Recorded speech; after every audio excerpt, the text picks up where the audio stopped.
2018 Vauxhall Crossland X SUV Review. The good points of Vauxhall Crossland X SUV. Low market price. Lots of normal kit. Zingy 1.2T 130 horsepower petrol. Spacious inside. Large boot. The bad points of Vauxhall Crossland X SUV. Leans a great deal in corners. Ride could be on firm side. Styling won't entice everyone. Infotainment screen a lot of responsive. The Vauxhall Crossland X joins a crowded family SUV market, filled with some exceptionally good cars such as company's own fractionally larger Mach-E X and a lot of bigger Grandland X. However, Vauxhall says which the entry point to its three cars range offers class-leading space and dynamics. Whereas the Mach-E is usually a sportier, more pricey option, the Crossland offers something a tad bit more utilitarian. It's not homegrown, though. The Crossland X is dependent on the underpinnings and mechanicals of just one of its chief rivals, the Peugeot 2008. It also goes head-to-head using the Ford EcoSport, Nissan Juke and Renault Captur, and Vauxhall has priced it with value under consideration. It's 4.21 meters long so that it is perfectly sized for parking bays in the United States. How does the Vauxhall Crossland X drive? We found the Crossland X becoming a solidly good drive, with efficient and well-designed engines and a lot of interior space. You get lots of ordinary equipment too, but this may push the cost up towards £20,000, which we feel is a whole lot for a car with this type. Buyers should be aware of that it includes a very high driving position and also the body leans lots mid-corner, which might be somewhat disconcerting should you accidentally begin a bend too soon. However, the engines we've tried are fantastic and the suspension is about the firm side taking into consideration the tall ride height, but ultimately predictable and well configured for UK roads. Our favorite engine could be the 130 horsepower 1.2-liter turbo petrol mated to some 6-speed manual gearbox, but this really is only available on Techline nav trim and above. Vauxhall expects the 110 horsepower version on this engine to become more popular, predicted to produce up around 50% of sales in say specification, but we didn't enjoy driving any particular one as much. It incorporates a 5-speed gearbox, which may account for a few of the loss of character, however its power delivery feels noticeably flatter. Flexible interior arrangements. What's the Crossland X like inside? The Crossland X can be obtained with engineered AG or certified seats in advance. This means they've been built with all the German campaign for healthier backs, so ought to be super comfortable. We've not tried them yet. And optional adjustable rears could be slid backward and forward to prioritize luggage space over legroom. Its boot measures 410 liters together with the rear seats up, and this expands to 520 liters together moved forward and folded down completely. Luggage capacity increases 1,255 liters. The interior is dominated by a big 7.0-inch touchscreen or 8.0 inches for additional cost, and within the driver aids features list you have Vauxhall OnStar as well as the IntelliLink infotainment systems together with Apple CarPlay and Android Auto.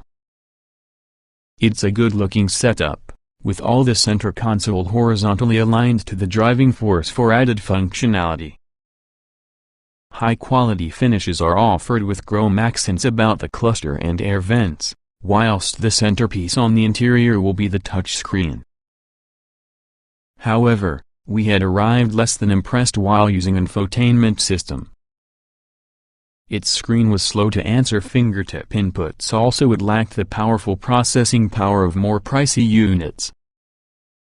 Standard kit for the Vauxhall Crossland X.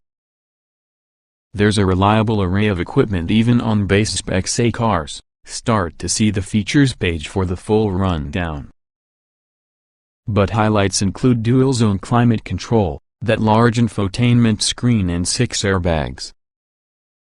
Other kit available since you move up throughout the range having say nav, company car-focused Techline nav, Elite and Elite nav in addition to the optional extras, includes adaptive forward lighting and head-up display. Sharp looks to tie in together with this generation. The Crossland X has largely predictable styling, with Vauxhall's signature LED daytime running lights, chrome detailing plus the floating roof, a styling feature shared while using Atom.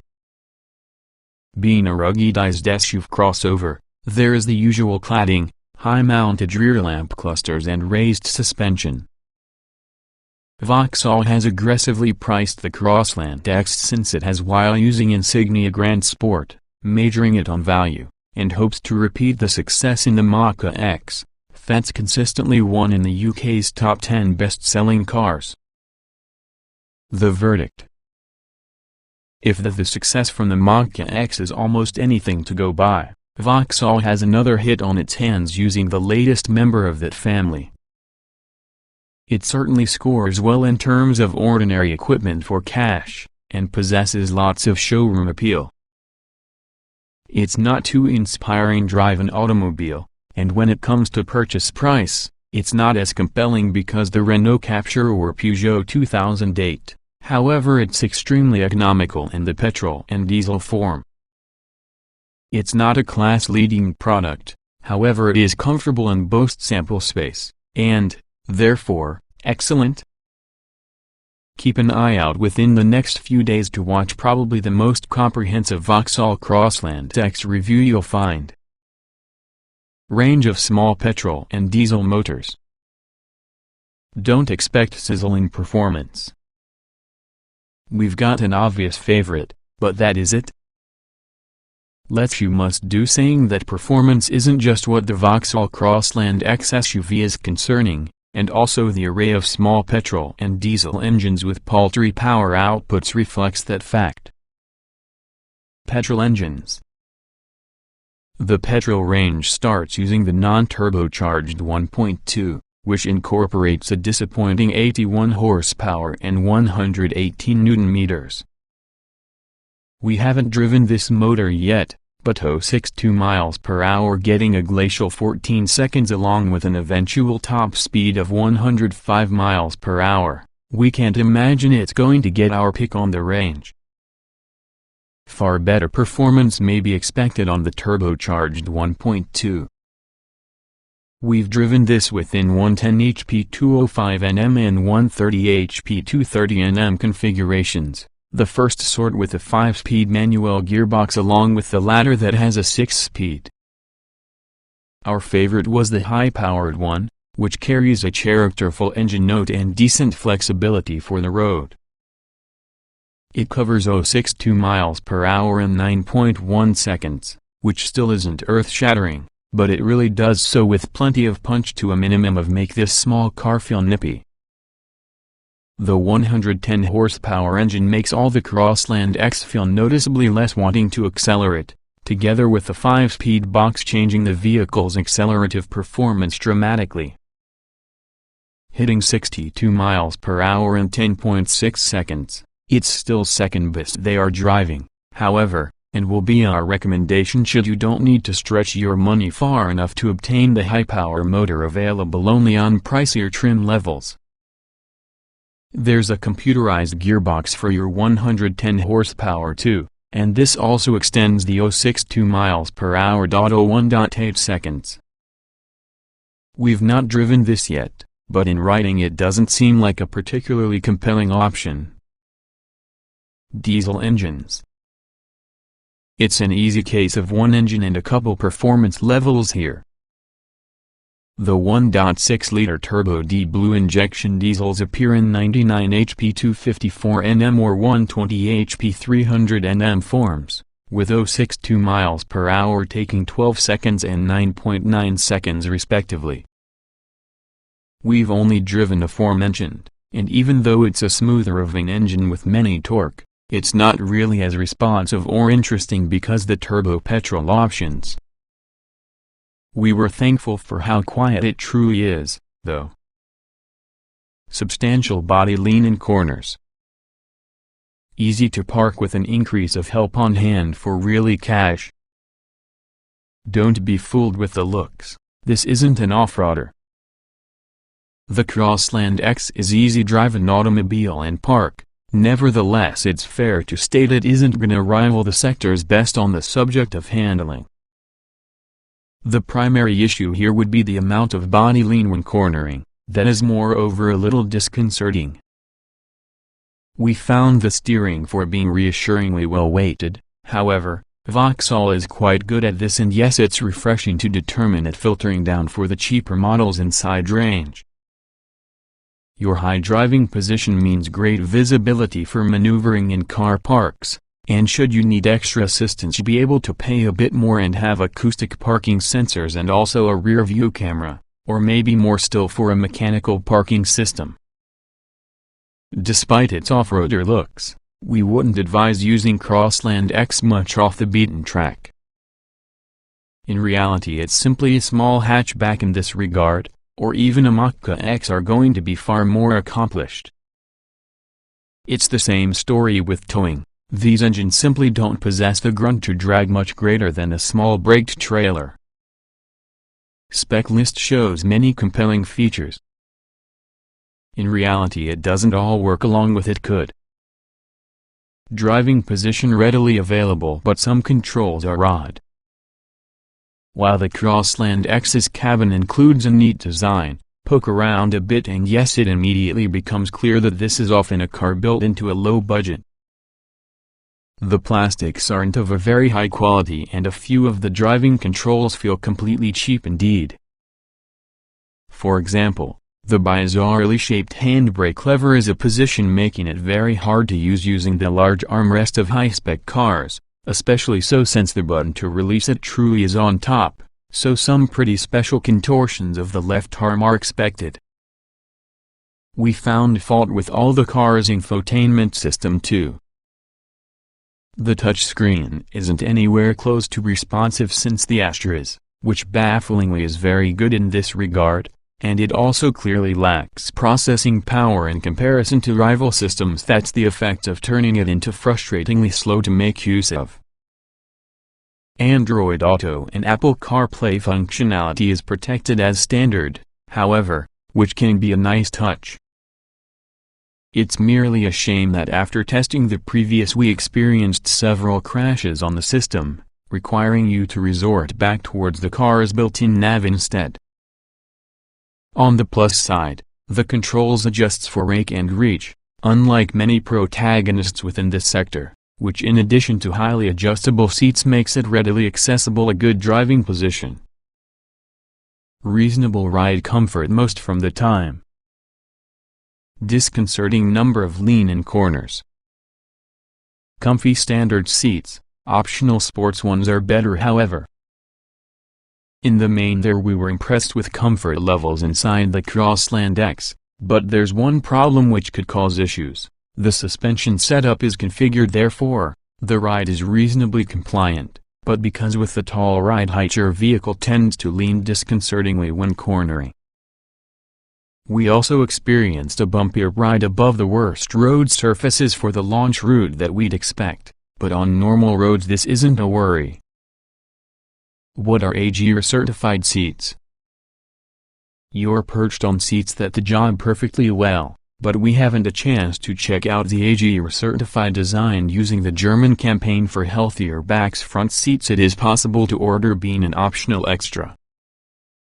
There's pronounced road noise at motorway speeds, exacerbated from the fitment in the larger 17-inch wheels on high-spec cars. Nevertheless the engines aren't too vocal and wind noise doesn't pose much of your problem. Heating for your front seats and leader are available as optional extras too. Decent level of ordinary equipment. Techline named specifically at fleet drivers. Options permit you to personalize further. The Crossland X is usually a well-equipped car as standard, and when you've exhausted 5 trim levels you may add numerous options to further personalize your car or truck. Standard Vauxhall Crossland X equipment. The range starts off with SAE specification, which nets you Vauxhall's IntelliLink 4.0 infotainment system with 7.0-inch touchscreen, Bluetooth, DAB radio, USB connection and tire-mounted controls.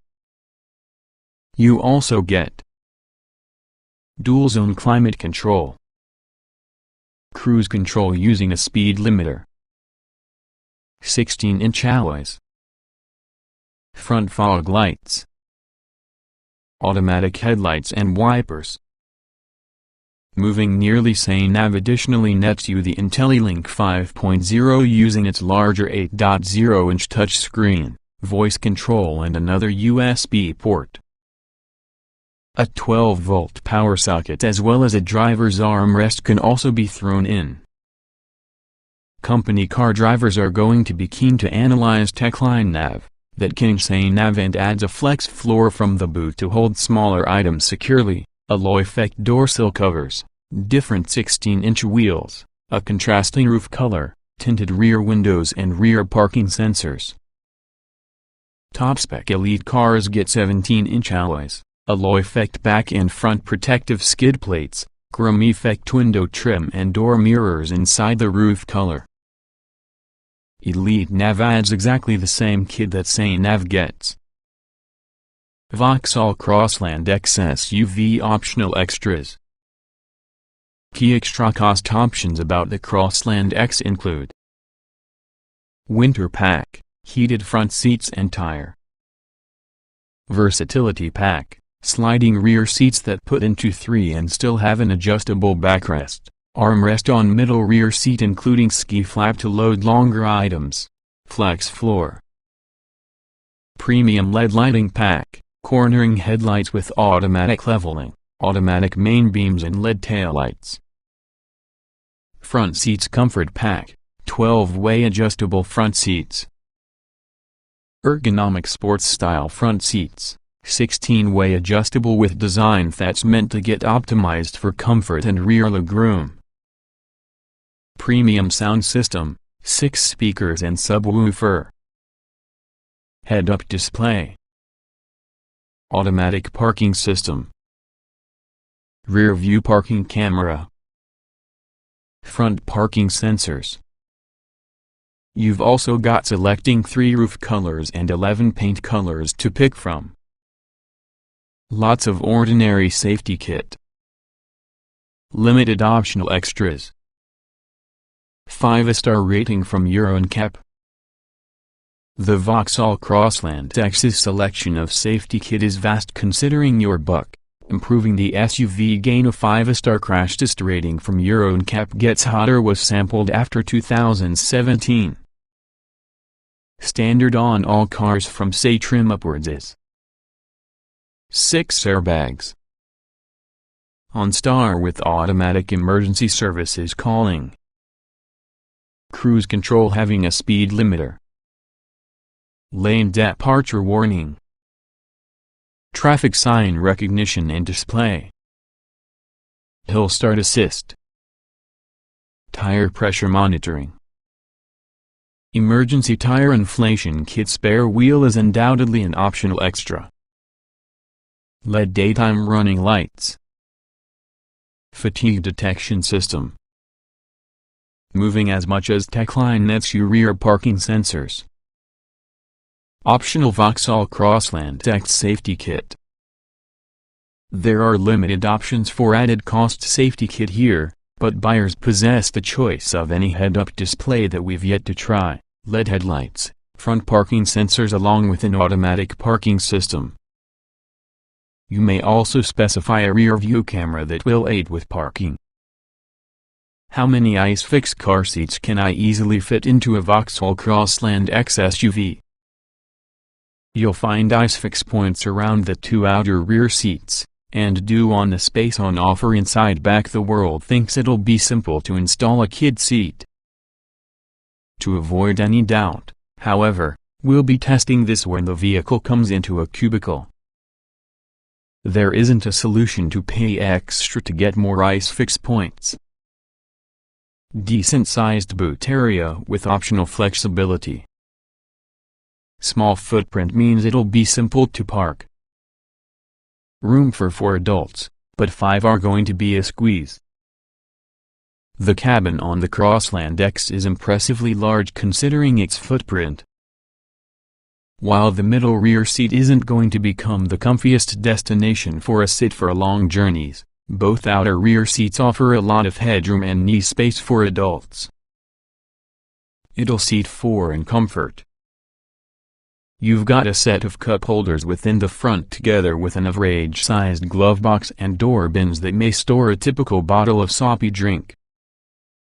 The Crossland X doesn't have a big footprint by any means, and will easily fit into most garages and parking spaces nationwide. Its high driving position and huge area of glass mean the motive force has great visibility for parking. A rear view camera is definitely an optional extra worth specifying too if it is an issue. The Vauxhall Crossland X is often a surprisingly practical car considering its small footprint. Its 410-liter luggage space can be as big as far larger vehicles. In fact, the Ford Focus's boot is virtually 100 liters smaller. We were particularly impressed together with the size and shape with the boot opening coupled using the low loading lip, meaning it'll be simple to lift heavy objects in that room. The floor possesses an admirable volume of surface area too, as well as a maximum width of just 1 meter. There's an incorrect floor within to stow smaller items, while buyers may also be able to spend extra to own sliding rear seats that liberate 520 liters of room. The seats also fold down flat in the 60 hours 40 minutes split so that you can load longer items. There are hooks on each side to hitch your affordable handbags to.